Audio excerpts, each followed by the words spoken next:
El presente material corresponde a un curso a nivel de pregrado dirigido a estudiantes de la carrera de enfermería.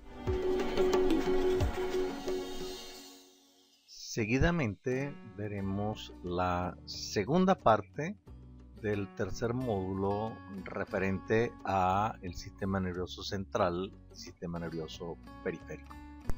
Pasemos a referirnos a otro tema de extrema importancia, el que se relaciona con la memoria. Ustedes se recordarán en la película Buscando a Nemo a este personaje, Dory, que tenía un trastorno de pérdida de la memoria a corto plazo.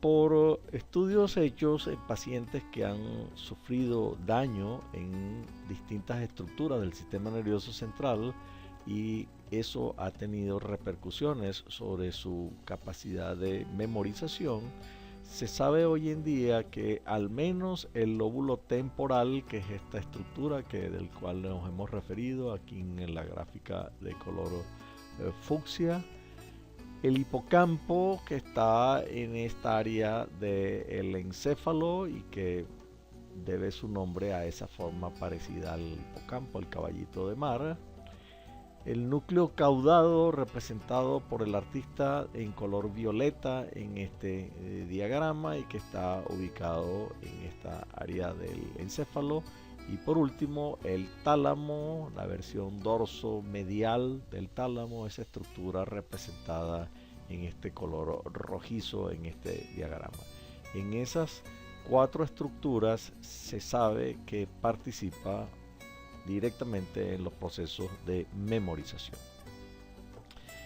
Los científicos se refieren a dos tipos de memoria, una anterógrada o de corto plazo, una retrógrada o de largo plazo. Esta de corto plazo tiene la característica de que no parece depender de la síntesis de RNA ni de la síntesis de proteína.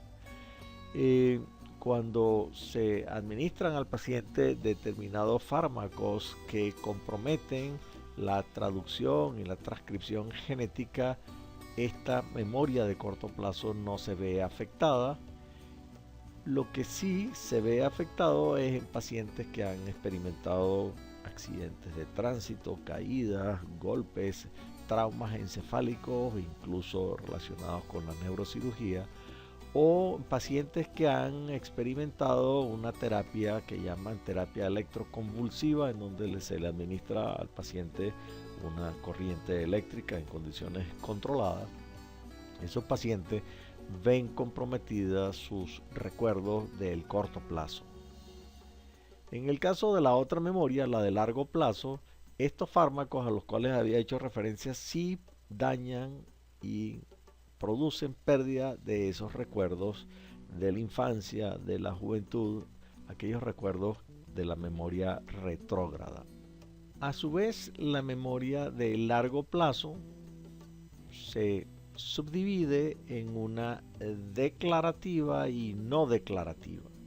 En el caso de la no declarativa o implícita, nos estamos refiriendo a memorizar algunas secuencias, algunas rutinas simples. El caso de amarrarse la trenza de los zapatos podría ser una de ellas. Infinidad de cosas que hacemos en automático porque eso lo hemos memorizado. A eso se llama esa memoria no declarativa, en contraposición de la declarativa, la cual se puede verbalizar. Nosotros podemos hablar acerca de nuestros recuerdos. En el caso de la amnesia, el paciente pierde esta memoria declarativa y mantiene la no declarativa.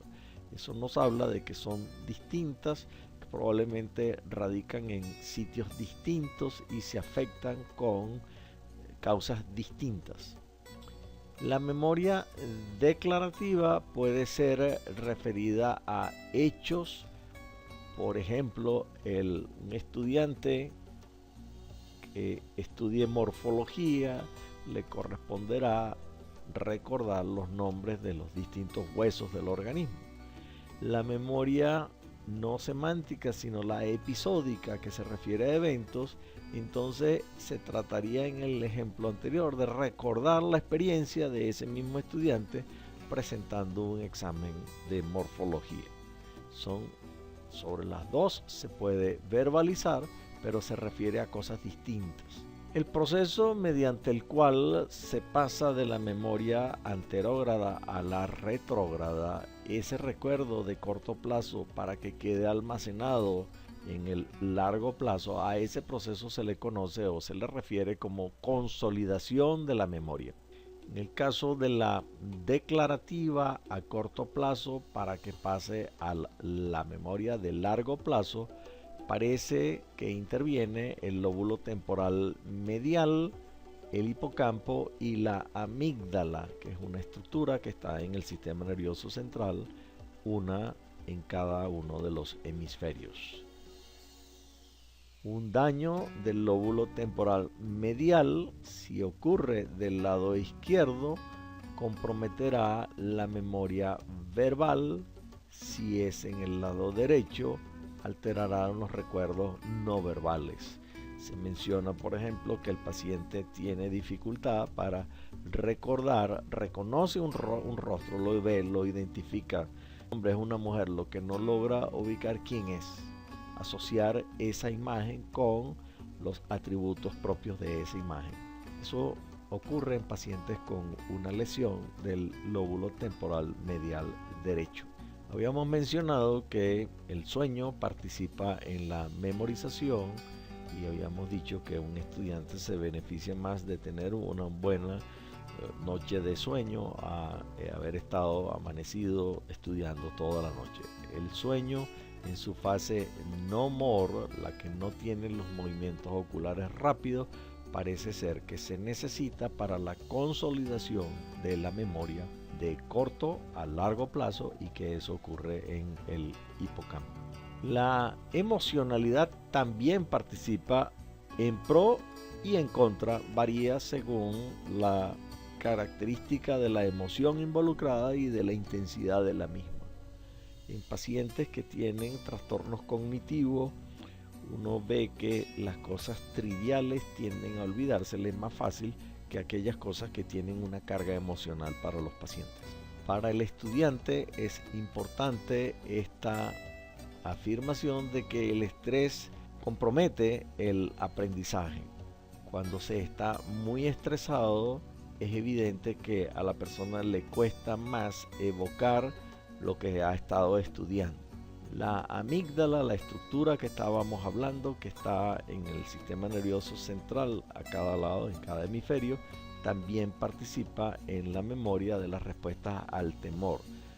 Hay animales de experimentación a quienes se les produce artificialmente un daño en la amígdala y cuando se exponen puede ser a su predator, por ejemplo a una rata, se le enseña un gato del lado afuera de la jaula y la rata no tiene temor al gato. Para tener temor se requiere de la integridad de la amígdala. Se sabe que la corteza cerebral, en este caso el lóbulo temporal, almacena información fáctica, factual, de hechos, de fechas, de lugares, de nombres, de números. Los lóbulos temporales inferiores almacenan recuerdos visuales de largo plazo. El lóbulo frontal inferior izquierdo participa en cálculos matemáticos exactos. La corteza prefrontal, hemos dicho que eso está en el lóbulo frontal en su parte más anterior y esa corteza está involucrada en la resolución de problemas complejos. No se olviden que el lóbulo frontal se asocia con aquellas facultades cerebrales superiores propias del ser humano. ¿Y qué más propio del ser humano que la resolución de problemas complejos? Es muy útil contar con este mecanismo de una memoria de corto plazo que no tiene vocación de permanecer ahí a perpetuidad. Por ejemplo, si se nos da un número de teléfono para marcar, nos dan una lista de mercado, bueno, memorizar aquello es una cosa útil para ese momento.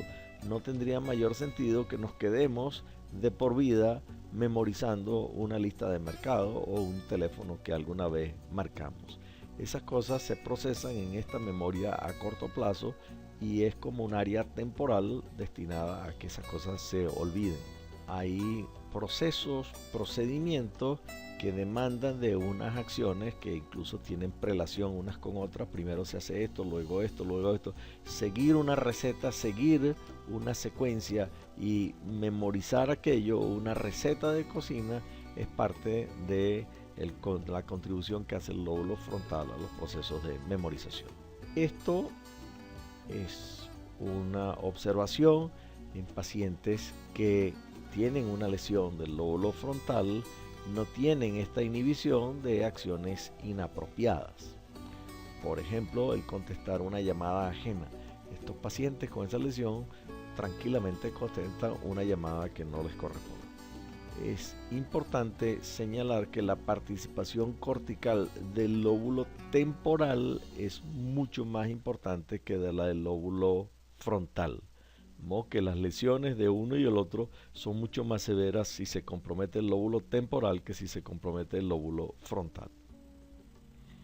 Un caso particular en donde está involucrada la memoria es la enfermedad de Alzheimer. Es con mucho el trastorno cognitivo demencial más frecuente hoy en día en estos pacientes. Cuando se les estudia su sistema nervioso en autopsias, se observa que hay una pérdida neta de cuerpos neuronales en el hipocampo y en la corteza cerebral. Un hallazgo muy interesante, solo se puede observar al microscopio electrónico, es que hay un acúmulo de unas proteínas a nivel del cuerpo de la neurona intracelulares que forman como un ovillo de pelos, unas marañas de neurofibrillas que están contenidas en eso y que van dañando hasta que eventualmente muere la neurona. Y lo otro es que inmediatamente del lado afuera de la neurona empiezan a acumularse un tipo particular de proteínas y se forman unos grumos de estas proteínas que se ha dado en llamar placas seniles. Afortunadamente, la mayoría de los casos de Alzheimer son esporádicos y se cree hoy en día que, si bien es cierto que tienen un componente genético, se requiere de la participación de algo que se encuentra el paciente en el camino. O sea que el tener un familiar con una enfermedad de Alzheimer no necesariamente determina que sus herederos van a heredar esta condición. Se requiere en estos casos esporádicos de la participación del componente genético más el componente ambiental o epigenético. Aquí del lado izquierdo vemos unas neuronas normales, en el lado derecho vemos al interior de la célula los ovillos de las microfibrillas y del lado afuera, en las inmediaciones de las neuronas, los grumos estos de las placas seniles de proteínas de esta sustancia amiloide, que son los que determinan la combinación de los dos, el daño y la muerte de las neuronas. El tratamiento de estos pacientes incluye antagonistas de la anticolinesterasa. Recuerden ustedes que está el neurotransmisor la acetilcolina. En estos pacientes hay un daño de las neuronas que responden a la acción de la acetilcolina, neuronas colinérgicas. Y recordarán que la acetilcolina se inactiva con la colinesterasa. Entonces, el tratamiento se basa en antagonistas de la colinesterasa para evitar que se degrade la acetilcolina y que tratar de que aumente un poco la concentración en la unión sináptica de estas neuronas colinérgicas. Desde el punto de vista preventivo, algunos autores sostienen que un estilo de vida físicamente activo y manteniendo la mente activa, así como una dieta baja en calorías, rica en vitamina C, E y folato y baja en grasas saturadas, podría tener algún efecto preventivo sobre la enfermedad del Alzheimer.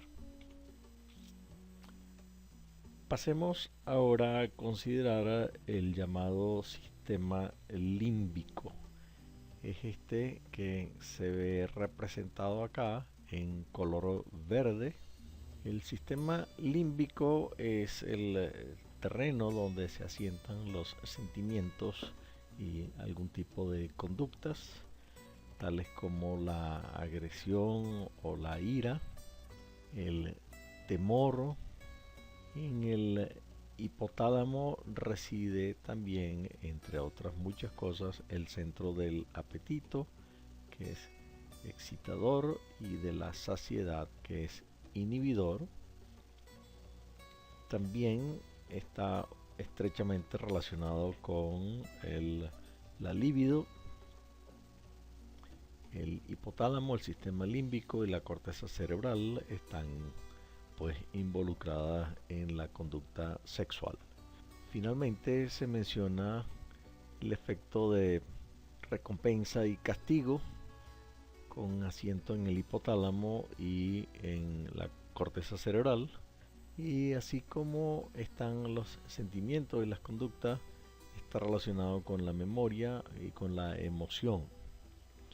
Habíamos dicho que las emociones pueden fortalecer o obstaculizar la memorización, como cuando se asocia una carga emocional, sobre todo si es fuerte, se puede tener el efecto de mejorar la consolidación de la memoria, de pasar de la memoria anterógrada a la retrógrada, mientras que el estrés podría promover el almacenamiento de recuerdos que tienen estas cargas emocionales, aunque también podrían obstaculizar la recuperación. Se puede almacenar, pero se queda como cubierto, escondido, y que el paciente no recuerda cosas que las tiene grabadas en la memoria, que eventualmente saldrán, pero no a voluntad cuando él lo requiera.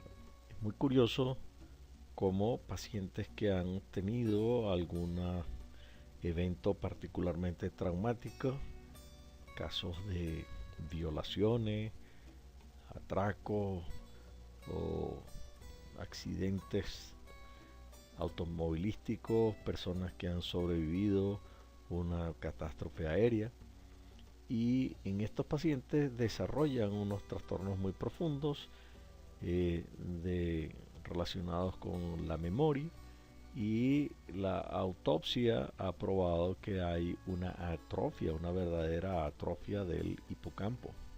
Se recuerdan que la corteza prefrontal está ubicada en el lóbulo frontal, en su parte más anterior del lóbulo frontal, y que tiene alguna relación con la memoria, con la planeación, el juicio, motivación, habilidades de relacionamientos interpersonales y en general con la conducta social.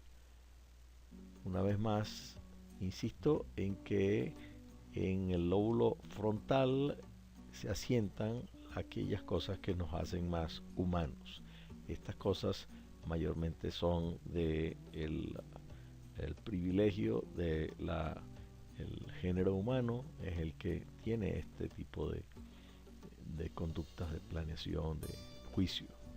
El área orbitofrontal, lóbulo frontal, inmediatamente por detrás de las órbitas donde están los globos oculares, permiten experimentar placer y recompensa. De aquí nos llegan aferencias de los distintos sentidos, de los 5 sentidos, y tiene conexiones con muchas otras regiones del sistema límbico. Esta área prefrontal lateral es bastante crítica en algunas funciones cognitivas, en la motivación y en la libido. El siguiente región del cerebro es el llamado diencéfalo. Es parte del prosencéfalo junto con el telencéfalo. El telencéfalo, que es la parte de los hemisferios cerebrales, la corteza, con el diencéfalo, la unión de telencéfalo y diencéfalo integran al prosencéfalo o cerebro anterior. Estamos hablando en este que nos ocupa el diencéfalo de el tálamo, el epitálamo y el hipotálamo. El epitálamo básicamente tiene que ver con la glándula pineal y con este plexo coroideo que a través de aquellas células ependimarias forma el líquido cefalorraquídeo. La glándula pineal segrega una hormona que es la melatonina, que participa en los ritmos circadianos. El tálamo es la parte más voluminosa de estos tres en cuanto al diencéfalo. 4/5 partes del diencéfalo corresponden al tálamo. Todas las señales sensoriales que vienen de todos los receptores del organismo van a pasar por el tálamo. La única excepción es el primer par craneal, que es el nervio olfatorio. Es la única sensación que no pasa por el tálamo. Todas las demás atraviesan al tálamo. El hipotálamo es una estructura singularmente compleja e importante. Se ha dicho que es una suerte de la torre de control del individuo. Se ha dicho también que es quien está por encima del director de orquesta endocrina, y eso se debe a que está estrechísimamente relacionado con la hipófisis, la cual a su vez coordina la mayoría de las glándulas endocrinas. El hipotálamo participa en la regulación de una serie de parámetros críticos del individuo y participa estrechamente también con el tercer sistema nervioso que les mencioné al principio de esta presentación. Les hablaba de que nos estamos ocupando del sistema nervioso central y el sistema nervioso periférico, pero el tercero es el sistema nervioso autónomo, que es el que está relacionado con el hipotálamo, y el último es el sistema nervioso entérico. Una parte de la glándula hipófisis es parte del diencéfalo. En esta pieza anatómica de autopsia vemos como el telencéfalo, que es la corteza, el diencéfalo representado aquí en esta área roja, y posteriormente nos ocuparemos del mesencéfalo, que es esta violeta, y del rombencéfalo, que es esta zona gris verdosa. El diencéfalo dijimos que está integrado por el epitálamo. Aquí vemos a la glándula, la epífisis, el tálamo, que es esta estructura que vemos acá, y el hipotálamo, que es esta estructura que vemos acá. Esto que se ve acá es la glándula hipófisis. Este es el tallo de la hipófisis, y vean la estrecha relación que existe entre el hipotálamo y la hipófisis. Decíamos que el hipotálamo es la porción más inferior del diencéfalo, como su nombre lo indica. Está por debajo del tálamo. Recordemos que esta estructura es el tálamo, y estos núcleos que aparecen en la ilustración del artista en distintos colores son los núcleos del hipotálamo. y veamos la estrechísima relación que guarda con la hipófisis. Este es el tallo de la hipófisis. En el hipotálamo están los centros de la sed, el centro del hambre, el centro de regulación de la temperatura corporal, del sueño y del despertar, así como algunos elementos que tienen que ver tanto con la excitación de del apetito sexual, la respuesta de los genitales y el desempeño en el acto sexual. Participa también en reacciones de temor, dolor, placer, enojo, y junto con el sistema límbico que habíamos visto también participa en algunas respuestas viscerales a estados emocionales, cosa que hace a través del sistema nervioso autónomo. Finalmente se menciona que controla la secreción de hormonas por parte de la hipófisis, como veremos más adelante. El vínculo entre el hipotálamo y el sistema nervioso autónomo nos muestra cómo participa en algunas respuestas de agresión, de hambre, saciedad, conducta sexual a nivel visceral, como la estimulación eléctrica del hipotálamo puede hacer que un animal, si eso se hace en forma sostenida en el tiempo, se torne obeso, mientras que cuando se estimula en la parte hacia la línea media, por el contrario, en vez de estimular el apetito, inhibe el apetito. En el hipotálamo hay receptores para medir la presión osmótica, de ahí que está el centro de la sed. Cuando al individuo le falta agua, le falta líquido, va a aumentar la presión osmótica porque estará hemoconcentrado y eso estimula la sed y estimula la liberación de esta hormona que impide que se sigan perdiendo líquidos. Se llama la hormona antidiurética para evitar que el paciente siga orinando, para ver si logra compensar reteniendo la poca agua que aún le queda. Se ha dicho que en el hipotálamo está el centro del termostato, el centro de la termorregulación del individuo. Algunos reflejos del sistema simpático y parasimpático, que son parte del sistema nervioso autónomo, se integran con algunas respuestas somáticas y endocrinas a nivel del hipotálamo. El hipotálamo controla estructuras que están por debajo de él, como dijimos, localmente la hipófisis y a distancia pues las vísceras a través del sistema nervioso autónomo, pero él a su vez está bajo el control de centros cerebrales superiores. Esto de los ritmos circadianos viene del latín circa, que quiere decir casi, y día, que quiere decir día. Entonces es un ritmo que es de aproximadamente 24 horas, es cercano a la duración de un día.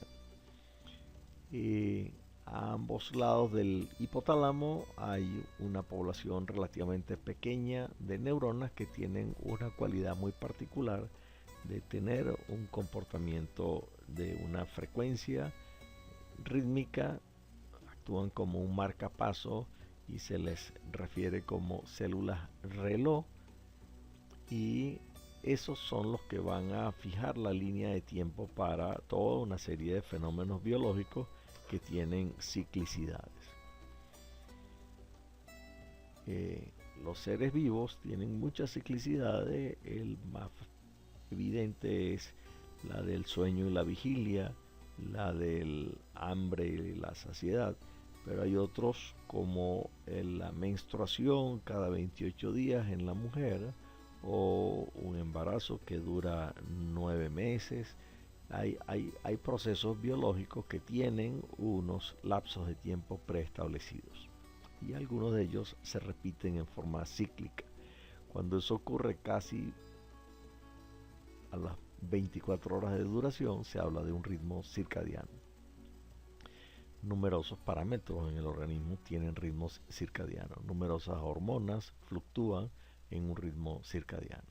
En el caso de los mamíferos, hay una sincronización con la luz y la oscuridad, de modo que hay unas aferencias que vienen a través del sistema visual y le indican al animal cuándo es de día, cuándo es de noche, y él sincroniza sus relojes en función del reloj externo del organismo.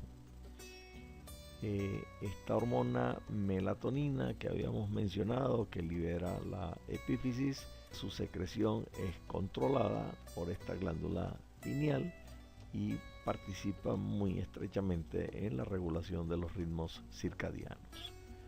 Aquí vemos el graficado, 4 variables: el estado de alerta, los niveles de hormona de crecimiento, la temperatura corporal y los niveles de la hormona, la hidrocortisona, el cortisol. Y vemos como entre estas dos barras está el periodo de vigilia y las barras corresponden al periodo de sueño. Y vemos que hay una fluctuación, y si lo hiciésemos al día siguiente veríamos la misma fluctuación. Lo mismo pasa acá, cuando la persona empieza a partir de la medianoche, empieza a subir un pico de hormona de crecimiento durante la noche y va a descender durante el día. La temperatura desciende durante el sueño y se eleva durante el día, y el cortisol empieza a elevarse antes de uno despertarse. De hecho, es posible que participe en despertar al individuo el nivel de cortisol. Empieza a elevarse y luego va descendiendo progresivamente durante el día para nuevamente elevarse después de la medianoche.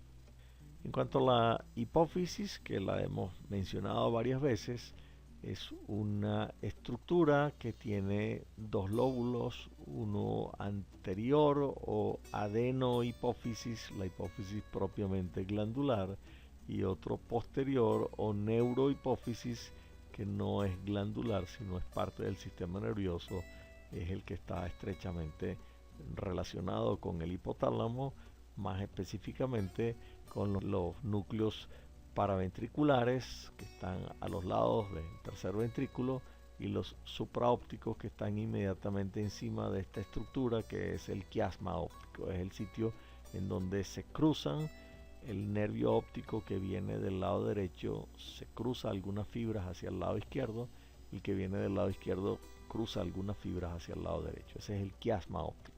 Estos núcleos que están aquí inmediatamente encima del quiasma óptico es el núcleo supraóptico, y entre el supraóptico y paraventricular regulan la secreción, por una parte la hormona antidiurética, que influye para que el riñón no produzca más orina, disminuya su producción de orina; la oxitocina, que participa en las contracciones del útero durante el parto, y participa también, tiene un efecto sobre la glándula mamaria en la contracción de los canalículos que contienen la leche materna.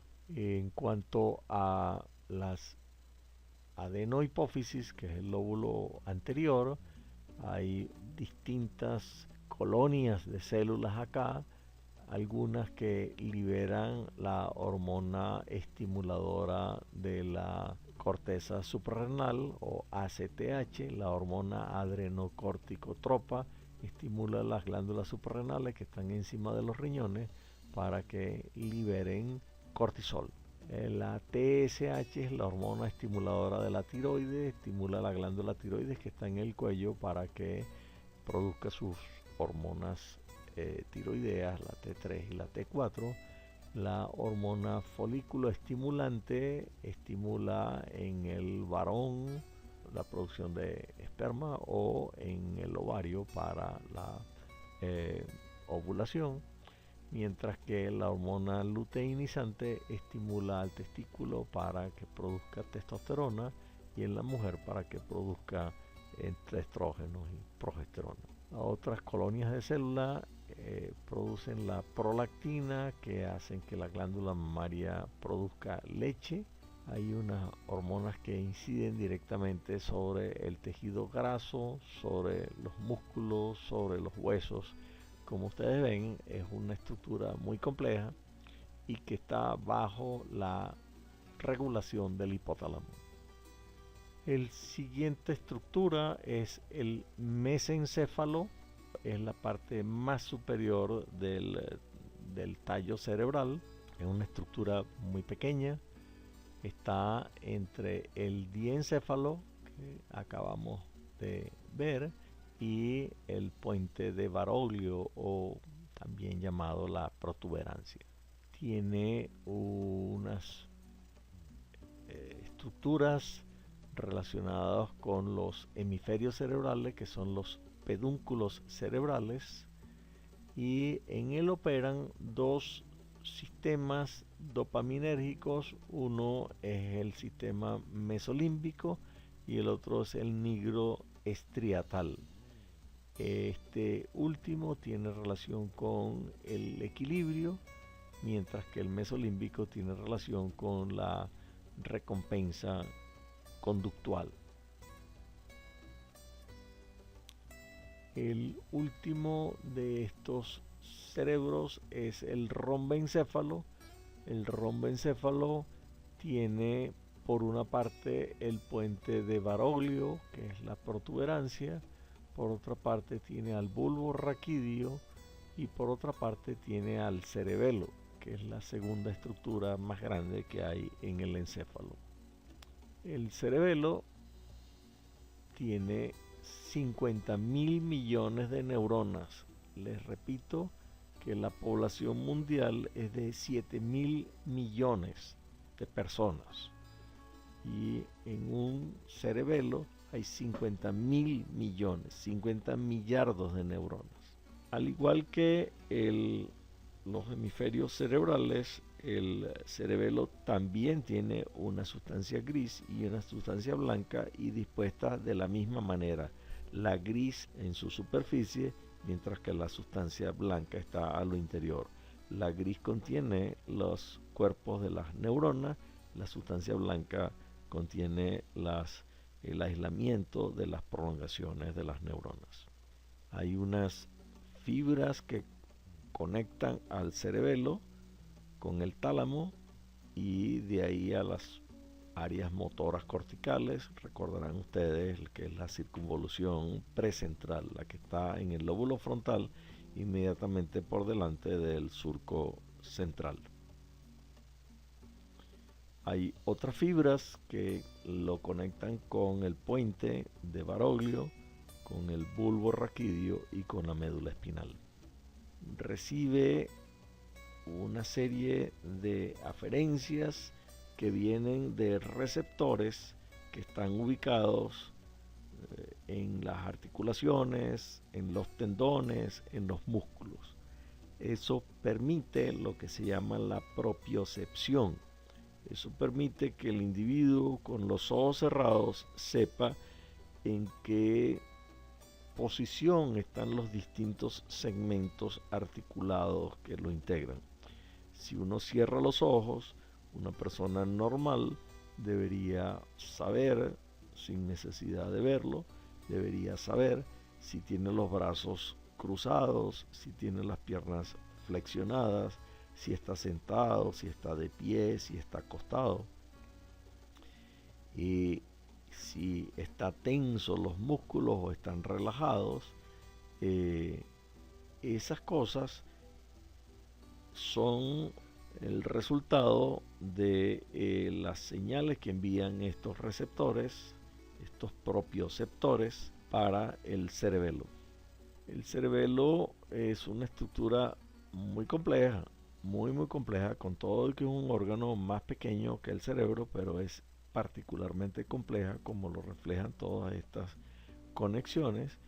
Participa en el aprendizaje motor, las destrezas, que son aquellas parte de las competencias del individuo que están relacionados con lo físico, por ejemplo, el manipular un instrumento quirúrgico, el tomar la atención, el examinar a un paciente palpándolo, percutiéndolo, evocando algún tipo de reflejo, o el tocar un instrumento musical, operar una máquina, todas estas cosas que requieren de algún aprendizaje motor, eso está relacionado con el cerebelo. Coordina el movimiento de los segmentos del cuerpo que están articulados, controla la secuencia en que se han de ir contrayendo los músculos para hacer una actividad motora compleja y la fuerza que se requiere para eso. Uno, antes de levantar un peso, hace alguna estimación de qué tan pesado es ese objeto por su apariencia, por la memoria que uno tiene de objetos similares, y le aplica una determinada fuerza. Una vez que empiece a operar, entonces tendrá que irla graduando en el sentido de que a lo mejor se requiere algo más de contracción o menos contracción, y esa coordinación la hace el cerebelo. Actividades que parecen sencillas pero que revisten un grado de complejidad importante, como es el llevarse un tenedor de alimento a la boca, están coordinadas por el cerebelo. En el romboencéfalo hemos dicho que, aparte de la protuberancia del llamado puente Baroglio y del cerebelo, está el bulbo raquídeo. El bulbo raquídeo es la estructura del encéfalo más posteroinferior y ya se insinúa en el agujero occipital y está ya estrechamente relacionado con la médula espinal.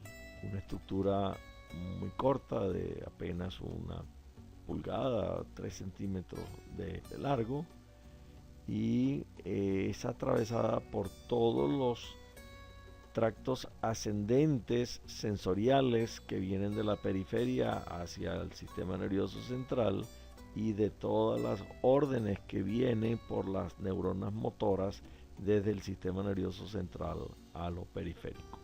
Muchos de estos tractos, esas fibras, se cruzan hacia el otro lado a nivel de unas estructuras que se llaman las pirámides.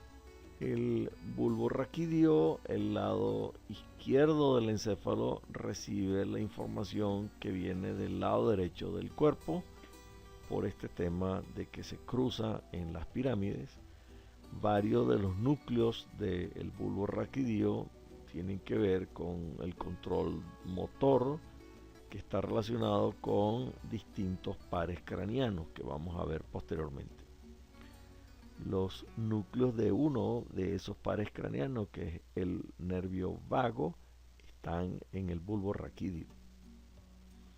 También algunos centros vitales, como el de la respiración y las respuestas cardiovasculares, están asentados en el bulbo raquídeo. De modo que aquel primer cerebro que evolutivamente apareció en los reptiles está representado por este bulbo raquídeo, en donde están las cosas más básicas para que un ser como los seres humanos estén vivos. Su componente animal nada que tiene que ver con la parte humana. Estamos hablando del nivel más básico animal. Para que esté vivo debe estar con un grado de funcionalidad el bulbo raquídeo. Saliéndonos del encéfalo y para terminar con el sistema nervioso central, nos corresponde ahora referirnos a la médula espinal. Va desde el agujero occipital, que está en el hueso occipital, en la base del cráneo, hasta la primera vértebra lumbar. O sea que tiene la longitud, cuando se suman todos los segmentos vertebrales de las 7 vértebras cervicales más las 12 vértebras torácicas, cuando llega a nivel de la primera vértebra lumbar, hasta ahí llega la médula espinal. Aquí están invertidas la ubicación de la sustancia gris y la sustancia blanca.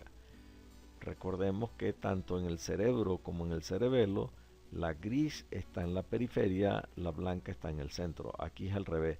Aquí esta estructura en forma de H, en un corte transversal, está en el centro, mientras que en la periferia está la sustancia blanca. Vean que aparece una raíz anterior, una raíz posterior. Al igual que ocurre con la relación que existe con el surco central, recuerden que la circunvolución que está por delante es motora. Aquí mismo pasa lo mismo. La parte que está por delante de la médula es la raíz motora.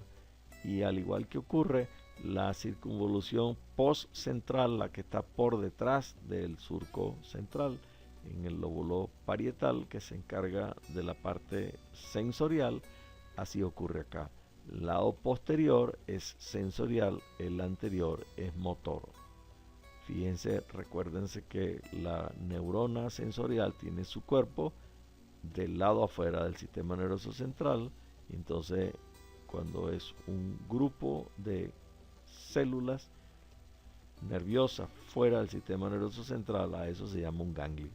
Este es un ganglio raquídeo y hay uno de cada lado. Hay 2 astas ventrales, que son la parte anterior, y 2 que son las astas dorsales.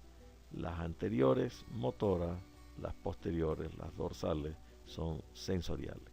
Entonces, receptores cutáneos, los propioceptores que habíamos mencionado a nivel de los músculos, las articulaciones, los tendones, y receptores que están en las vísceras. Todo eso va a pasar por tractos que viajan en sentido aferente por la médula espinal. Son tractos ascendentes, llevan el mensaje que han registrado los receptores, y son aferentes porque van hacia el sistema nervioso central. Los que no se procesan localmente en la médula van a ir a que la respuesta se integre en el encéfalo. Casi toda la información sensorial de un lado del cuerpo se entrecruza para que el otro lado del cuerpo del encéfalo la procese. A eso se llama decusación, y esa decusación ocurre en 2 sitios: o se hace directamente en la médula espinal o se hace a nivel de las pirámides en el bulbo raquídeo. Esto que está representado acá en este diagrama, fijémonos del lado izquierdo del diagrama, hay un receptor al tacto. Al tocar acá, eso va a viajar en este sentido por un asta posterior sensorial, va a ir ascendiendo y eventualmente eso va a pasar por el tálamo. Dijimos que por el tálamo pasan todas las fibras sensoriales y va a terminar finalmente en la corteza postcentral sensorial. Cuando de lo que se trata es de la temperatura o del dolor, viaja también en forma ascendente, pero por otro sitio de la médula espinal, no es por el mismo sitio donde estaba antes, y pasa igualmente por el tálamo y van a terminar en la circunvolución postcentral.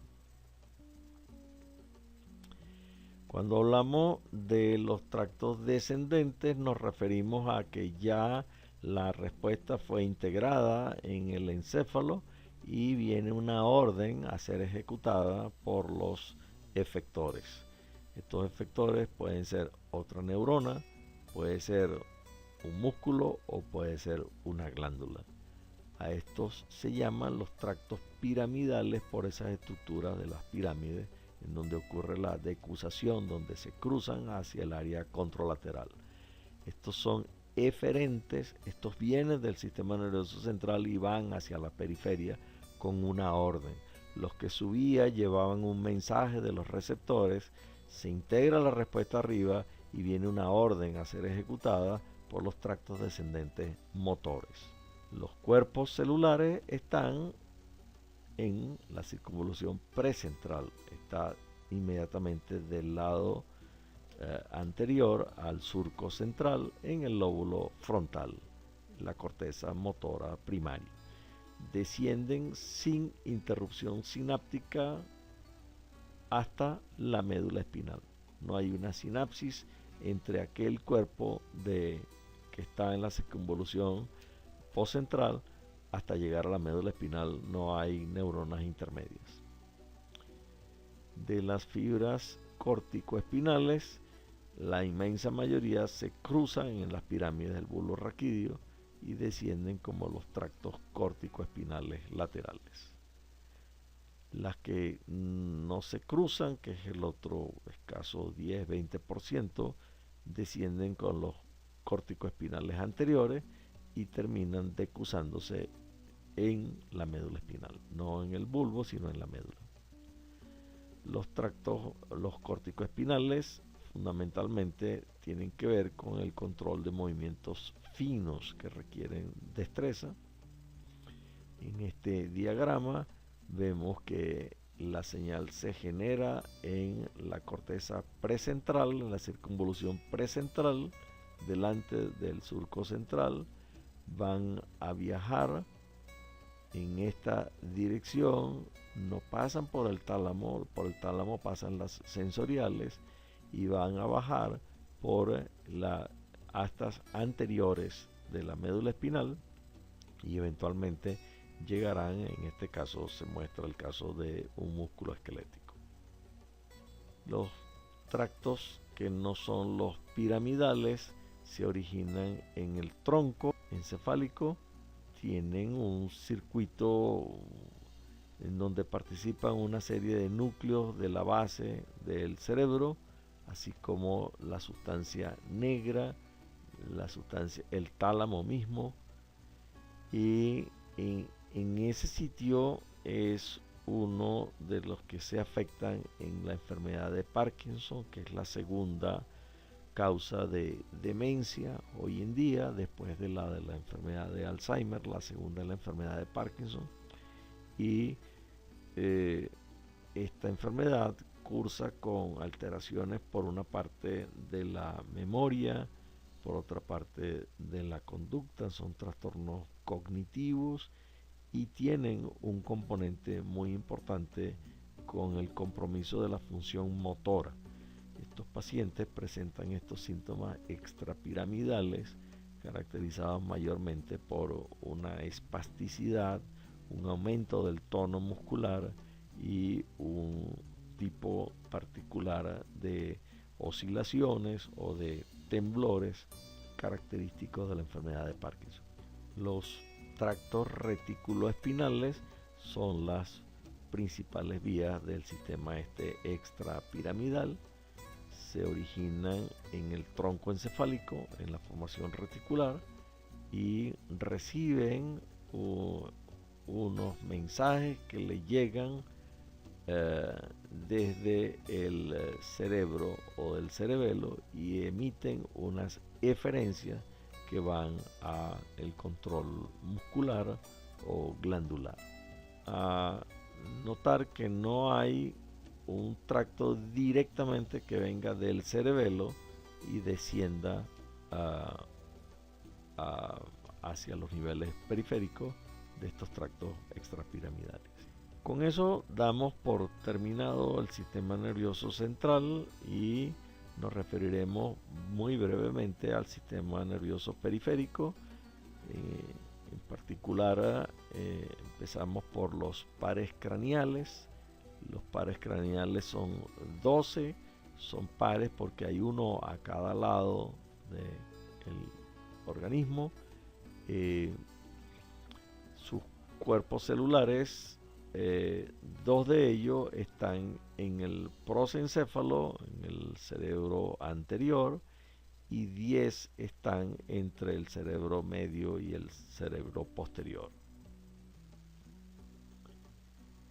La convención es que se les identifica con un número romano o un nombre. Se habla del primer par, el segundo par, el tercero, o se habla en una secuencia de sus nombres que tiene cada uno de ellos. Salvo el caso de el sentido del olfato y de la visión, el resto de los pares craneanos son mixtos, tienen fibras tanto sensitivas como motoras.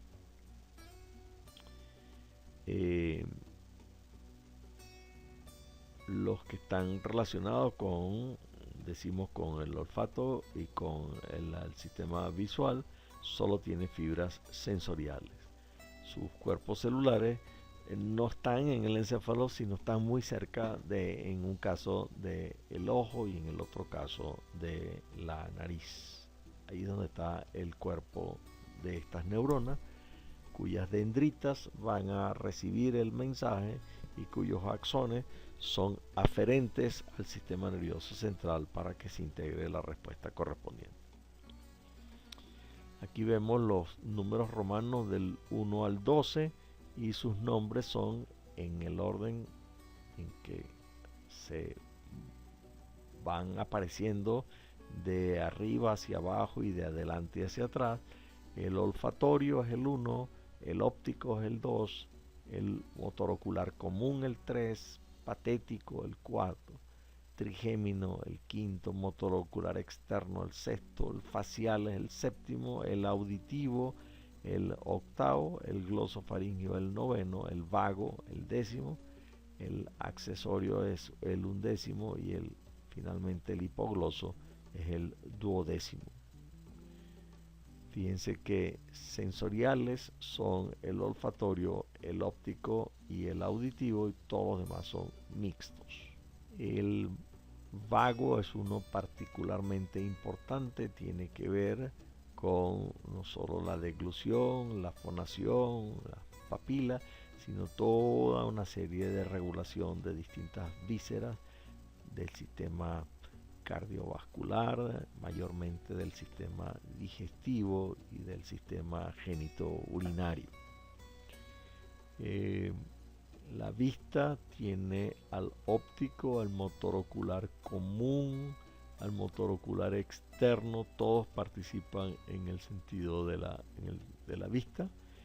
El trigémino, el facial, el patético, todos esos tienen que ver con la cara, la cabeza y el cuello, el accesorio. El hipogloso tiene que ver con movimientos de la lengua, de modo que estos pares craneales están estrechamente vinculados con los órganos de los sentidos, con la cabeza y el cuello, y el vago tiene mucho que ver con las respuestas autonómicas viscerales. Los nervios espinales, como su nombre lo indica, son aquellas raíces nerviosas que habíamos mencionado que salen de distintos segmentos de la médula espinal. Ya cuando abandonan la médula espinal, por definición ya no son sistema nervioso central, sino son sistema nervioso periférico. Hay tantos nervios como segmentos hay en la columna vertebral, de modo pues que hay 8 nervios cervicales, hay 12 torácicos, hay 5 lumbares, 5 sacros y 1 coxigio. En este caso todos son de lado y lado, tienen fibras tanto sensoriales como motoras, fibras sensoriales que son ascendentes, que son aferentes, y fibras motoras que son descendentes, que son eferentes. Cuando salen de la médula, salen por dos raíces distintas. La dorsal, que es la posterior, entran las fibras sensoriales. Por la ventral salen las fibras motoras y después se unen en un solo nervio y en ese punto están juntos, es un nervio mixto. Ese abultamiento que tiene la raíz dorsal es el ganglio de la raíz dorsal, es un ganglio raquídeo, contiene los cuerpos celulares de las neuronas sensoriales. Entonces aquí vemos en la representación del artista cómo están por una parte los 12 pares craneanos, luego tenemos los 8 cervicales, 12 torácicos, 5 lumbares, 5 sacros y 1 coxis. El arco reflejo es la integración de una respuesta motora inconsciente, involuntaria, y responde en forma motora a un estímulo sensorial. Entonces, los receptores sensoriales generan un potencial de acción que en forma aferente va a la médula espinal en el segmento que corresponda a través de las neuronas sensoriales cuyo cuerpo está en el ganglio raquídeo correspondiente. En forma aferente va a entrar por el asta posterior y hace una sinapsis con una neurona de asociación, una interneurona, que inmediatamente hace sinapsis con una neurona motora a ese mismo nivel.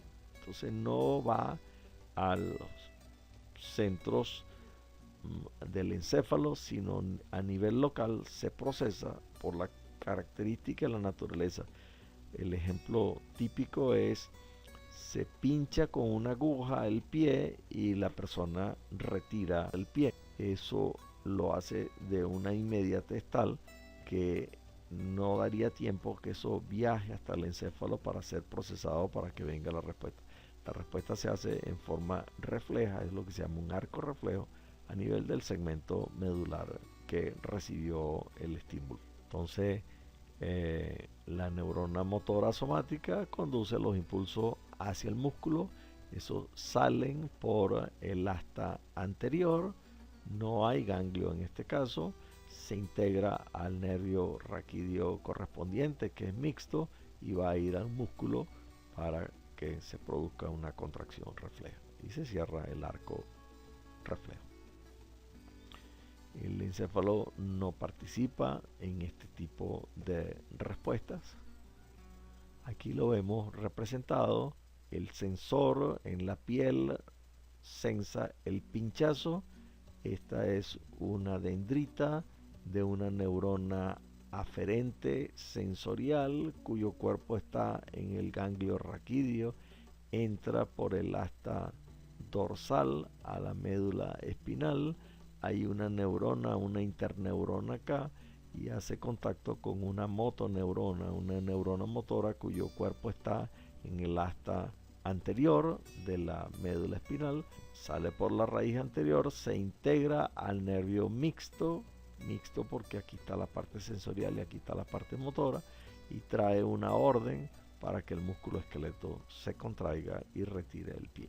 Esta neurona que está acá arriba no participa en este reflejo, que es el otro tipo. Cuando la contracción muscular viene por una orden cortical, va a viajar por esta vía y viene acá y viene pero no es el arco reflejo, sino es una respuesta motora probablemente voluntaria, de contracción de un músculo voluntario, un músculo esquelético. Para finalizar este módulo vamos a referirnos brevemente a distintos procedimientos que se utilizan en forma complementaria para la evaluación de los pacientes en clínica. El más simple de todos es la placa de cráneo, los rayos X de cráneo, utilizando rayos X, bien sea simple o administrando un contraste típicamente yodado. El yodo es una sustancia que es radiopaca y permite ver las estructuras vasculares si se quieren ver las arterias dentro del encéfalo, se utilizan estos contrastes. Otro estudio es la tomografía axial computarizada o el TAC, también simple o con contraste, en donde se apoya en unos sistemas digitales, se hacen una suerte de cortes virtuales de alta definición y permite ubicar tridimensionalmente las distintas estructuras de forma diferenciada. Este es un procedimiento que se hace cada vez menos, en donde se extrae a través de una punción lumbar parte del líquido cefalorraquídeo y se sustituye por aire. El aire da un contraste negro, si se recuerda cómo es una placa de tórax. Las costillas se ven blancas, el hueso se ve blanco, mientras que el aire que está en los pulmones se ve negro. El aire, siendo que estas placas son un negativo, el aire aparece como negro y se pueden ver los ventrículos, el acueducto de Silvio, el conducto ependimario, las estructuras que normalmente están ocupadas por líquido. Bueno, al sacar parte de ese líquido y sustituirlo por aire, se puede ver eso. Eso hoy en día tiende a hacerse de otra forma alternativa, porque es muy incómodo para el paciente y produce dolor de cabeza severo. Esta es una variante de tomografía que ha sido muy instrumental para ubicar dónde están las estructuras relacionadas con distintas actividades.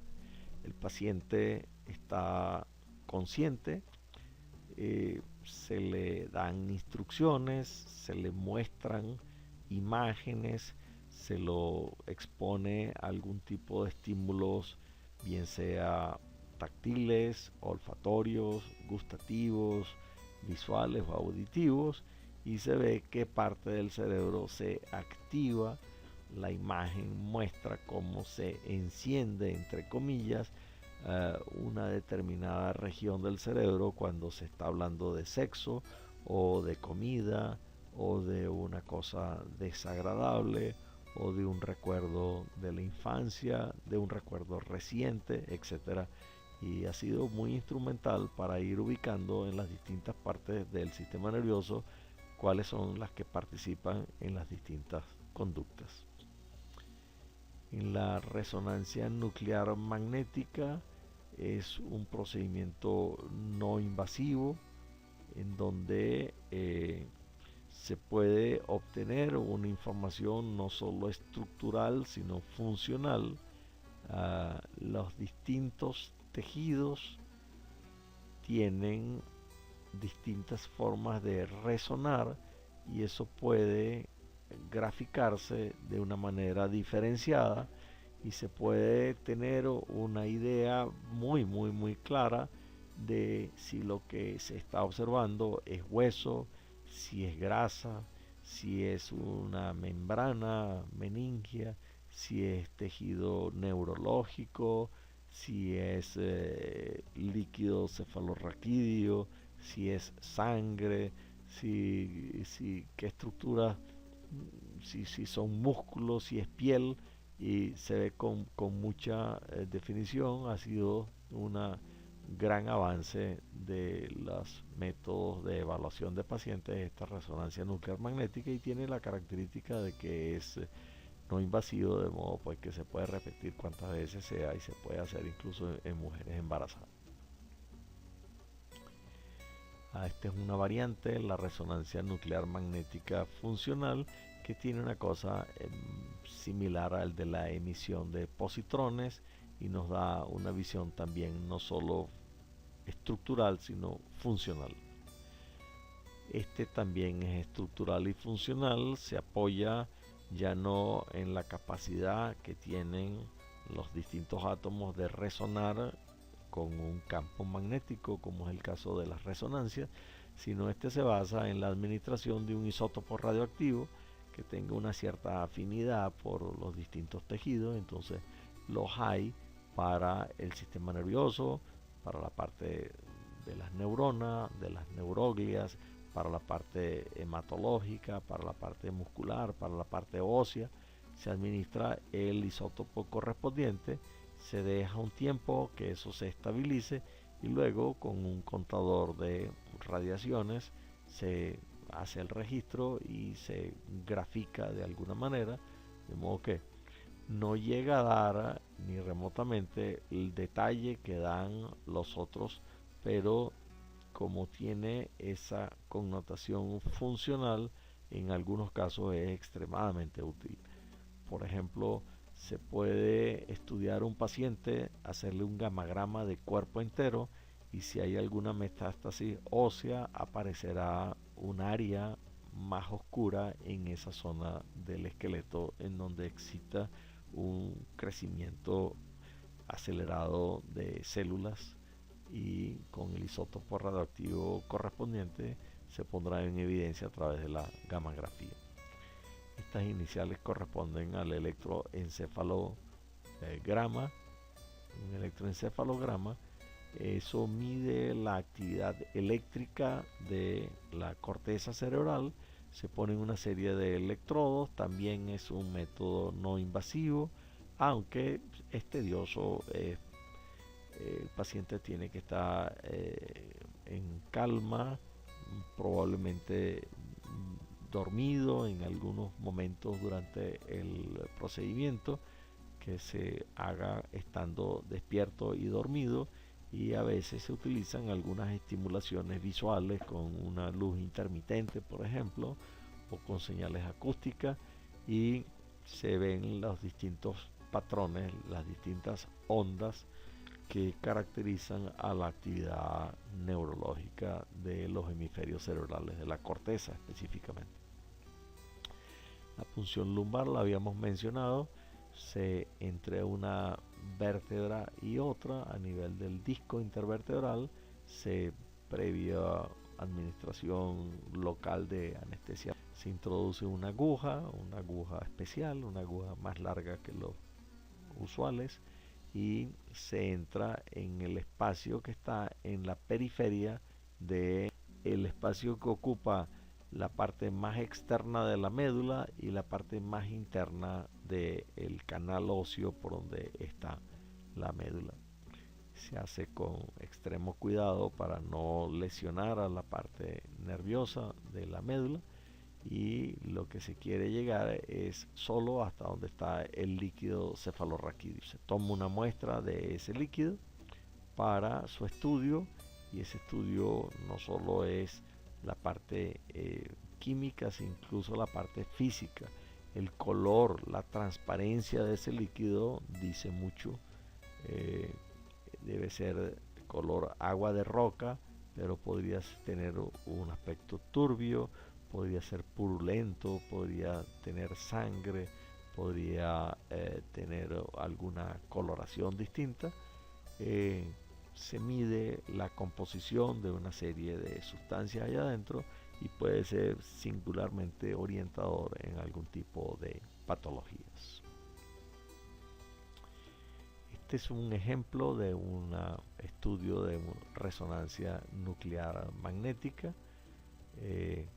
Esto que vemos acá es el cerebro, esto que vemos aquí atrás es el cerebelo, esto que vemos aquí en oscuro son los ventrículos con líquido cefalorraquídeo. Esta es la separación que hay entre un hemisferio y el otro. Este es el cuerpo calloso que vemos acá, y vemos los distintos surcos y las circunvoluciones. Los surcos son en bajo relieve, las circunvoluciones son en alto relieve.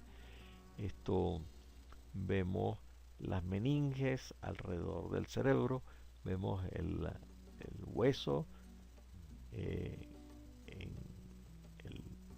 la bóveda del cráneo, y se van identificando distintas estructuras. Fíjense por qué se habla de la sustancia gris, que es esta periférica, y de la sustancia blanca, que es la que está más hacia el interior. Esto es fractal, estas irregularidades en la superficie de los hemisferios para aumentar la superficie donde pudiesen albergarse células, los cuerpos celulares de las neuronas. Este es un ejemplo de un electroencefalograma. Las ondas alfa, las ondas beta predominan en los lóbulos parietales y occipital, a los laterales y atrás las ondas alfa, en el paciente estando despierto, con los ojos cerrados, y es este tipo de ondas alfa que se asocian con la calma. Las ondas beta en los lóbulos frontales, aquellas eran occipitales, estas son frontales, cerca de la circunvolución precentral, que es la que tiene que ver con la actividad motora. Se estimulan con las luces estas intermitentes y con la actividad mental cuando el paciente tiene ideación y está maquinando, está pensando, está recordando. Se estimula esta actividad beta. Es un poco más frecuente que la otra. Fíjese que estas son ondas por unidad de tiempo, hay menos ondas que esta. Estas son 10 a 12 ciclos, mientras que esta es de 13 a 25 ciclos por segundo. Las ondas Z en los lóbulos temporales y de nuevo en el occipital. Se ve en los recién nacidos y en los adultos cuando están durmiendo. Cuando los pacientes adultos están despiertos y se observa este patrón, eso traduce estrés emocional. Son ondas lentas de unos 5 a 8 ciclos por segundo, no tan lentas como estas que son de 1 ciclo por segundo, 5 ciclos por segundo, las ondas delta.